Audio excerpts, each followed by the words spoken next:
Australia sebagai negara sekutu kuat Amerika Serikat segera mengakui negara Palestina. Pengakuan ini secara resmi akan disampaikan dalam Majelis Umum Perserikatan Bangsa-Bangsa September mendatang. Pengakuan Australia terhadap Palestina akan disampaikan secara resmi pada Majelis Umum PBB bulan September.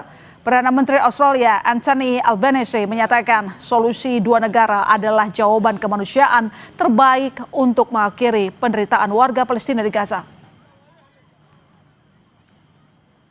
Today I can confirm that at the 80th session of the United Nations General Assembly in September, Australia will recognise the state of Palestine. Australia will recognise the right of the Palestinian people to a state of their own, predicated on the commitments Australia has received from the Palestinian Authority. We will work with the international community to make this right a reality. Status kenegaraan Palestina kian mendapat pengakuan dari banyak negara. Selain Australia, Selandia Baru juga mempertimbangkan pengakuan terhadap Palestina sebagai negara berdaulat. Sebelumnya, Prancis, Inggris, dan Kanada juga bersiap mengakui kedaulatan Palestina, menyusul Spanyol, Irlandia, dan Norwegia. Beberapa negara sekutu Amerika Serikat rame-rame berbalik akan mengakui negara Palestina pada sidang umum PBB September mendatang. Untuk mengulasnya, kami terhubung dengan Guru Besar Hukum Internasional Universitas Indonesia, Profesor Hikmahanto Juwana. Selamat malam, Prof. Selamat malam. Ya, kabar baik mungkin, tapi saya tidak tahu Anda optimis atau tidak. Ini banyak negara sekutu Amerika Serikat berbalik akan mengakui kedaulatan Palestina. Faktor apa yang paling mendasari perubahan ini? Faktor kemanusiaan. Jadi negara-negara ini yang biasanya menceramahi tentang hak asasi manusia, tentang tidak digunakannya kekerasan terhadap rakyat sipil, mereka sudah tidak bisa mentolerir apa yang dilakukan oleh Israel.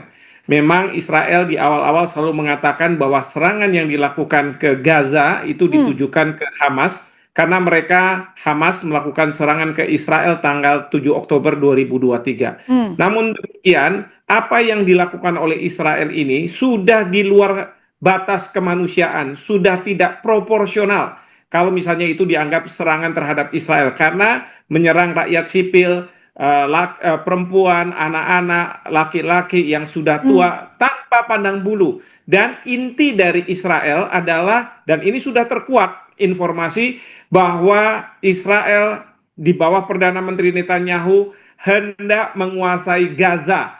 Itu yang menjadi tujuan utama, sehingga mereka ingin memastikan bahwa rakyat Gaza akan tidak ada lagi di tanah rakyat Palestina. Di Gaza itu tidak akan ada lagi. Jadi mereka melakukan misalnya tindakan serangan, melakukan pembatasan terhadap makanan, minuman yang masuk, sehingga rakyat Palestina di Gaza kelaparan. Lalu kalau perlu melakukan serangan tembakan kepada mereka yang membutuhkan makanan ketika mereka berkumpul. Dan kemudian juga melakukan evakuasi dari Gaza. Bahkan Perdana Menteri Netanyahu mengatakan kepada Presiden Trump bahwa yang ada di Gaza itu adalah open prison. Open prison itu adalah penjara yang terbuka. Mereka ini sebenarnya di penjara. Tapi Perdana Menteri Netanyahu mengatakan bahwa pilihan mereka, apakah mereka mau tetap atau mereka akan keluar. Ya tentu saja, pasti bagi masyarakat yang punya logika, mereka maunya akan keluar.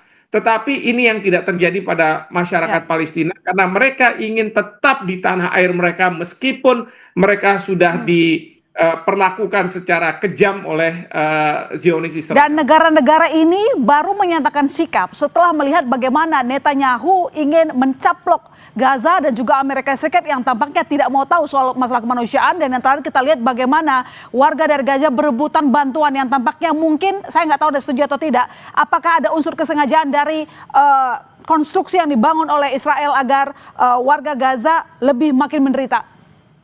Iya, itu yang diharapkan, bahwa makin menderita, maka mereka akan keluar dari Gaza, kira-kira seperti itu. Dan ini sudah disinyalir oleh negara-negara yang seperti Australia, Kanada, Jerman, mereka-mereka yang selalu menceramahi kepada negara-negara berkembang bahwa hak asasi manusia harus diperhatikan. Hak asasi manusia merupakan hal yang sangat fundamental. Tetapi mereka sekarang sudah kehilangan muka, tidak punya moralitas lagi untuk mengatakan bahwa hak asasi manusia di Israel itu sudah diinjak-injak dan terus mereka dukung. Jerman saja sudah menghentikan bantuan-bantuan militernya ke Israel. Meskipun dari Perdana Menteri Netanyahu mereka mengatakan bahwa apa yang terjadi itu karena Jerman mendapatkan informasi yang salah dari para wartawannya. Coba seperti itu, maka mereka mengatakan tidak bisa lagi. Apalagi seperti negara-negara di Uni Eropa, mereka selalu mengatakan kepada kita Indonesia untuk meratifikasi statuta Mahkamah Kejahatan Internasional, untuk memperhatikan masalah pelanggaran HAM berat. Tetapi apa yang terjadi ketika Gaza dihabisi oleh Israel? Apa mereka diam saja? Mereka selama ini diam saja. Baru sekarang ini mereka akan berbalik untuk mengatakan bahwa tidak benar ini. Kita harus lawan. Terlalu lama diam dan sekarang ingin mengembalikan muka. Kalau saya meringkas yang dimaksud oleh Prof. Tapi begini, dengan pengakuan negara-negara besar ini, bagaimana Anda melihat nasib Palestina ke depannya?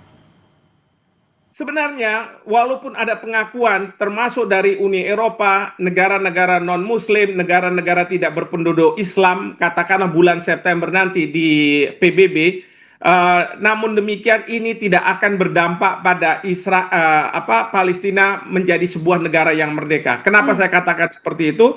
Karena Israel selama dia masih tetap berada di Palestina, maka tidak akan Palestina itu benar-benar merdeka secara efektif. Kita perlu ingat ini sebentar lagi 17 Agustus 1945.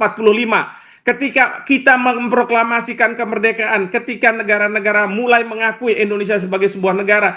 Tetapi selama Belanda masih ada di Indonesia dan baru tahun 1949 Desember dia menyerahkan kedaulatan, baru kita secara efektif bisa melakukan tindakan-tindakan sebagai negara yang berdaulat. Oke, Prof, yang saya mau tanyakan juga adalah ini banyak pemberitaan terutama di media Israel juga begitu, bahwa Israel pernah meminta Amerika Serikat melobi Indonesia untuk menampung warga Gaza, dan sekarang rencananya itu adalah kita akan menampung 2.000 warga Gaza termasuk permintaan Israel ke Amerika Serikat. Bagaimana Anda melihat langkah ini? Bagaimana melihat motif ini? Memang dari sisi kemanusiaan bagus, tetapi jangan sampai pemerintah di mata Israel dianggap sebagai ini negara naif sama bodoh sama saja. Kita jangan sampai dibodohi. Karena apa? Pada waktu Perdana Menteri Netanyahu bertemu dengan Presiden Trump beberapa waktu lalu di White House, beliau sudah mengatakan bahwa ada sejumlah negara yang mau menerima warga Gaza. Dan Anda memperkirakan bahwa memang Indonesia pernah komunikasi soal ini, Prof? Jadi nggak semata-mata memang gerakan kemanusiaan sendiri? Ini ada berita dari BBC Indonesia yang saya kutip di sini. Petinggi Mossad David Barney juga dilaporkan telah berdiskusi dengan utusan khusus pemerintah Amerika Serikat Steve Witkoff guna meminta dukungan pemberian insentif kepada Indonesia dan 4 negara lain. Dan itu harusnya diklarifikasi oleh pemerintah ya, Prof? Benar atau tidak? Ini harus diklarifikasi oleh pemerintah. Benar nggak cerita seperti ini? Di BBC Indonesia, silakan dibuka. Bukan menurut Hikmahanto. Hikmahanto tidak ada artinya. Tetapi ini yang dibaca oleh Hikmahanto. Dan meskipun disampaikan oleh Kemenlu bahwa ini motif kemanusiaan, menurut Anda tidak cukup. Harus terbuka lagi. Siapa yang diajak untuk mengonfirmasi berita tersebut, berita liar itu?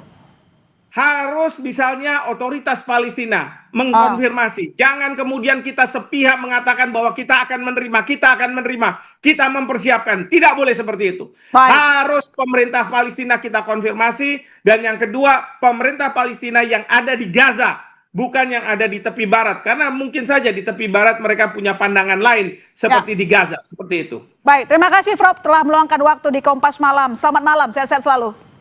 Baik, selamat malam. Terima kasih.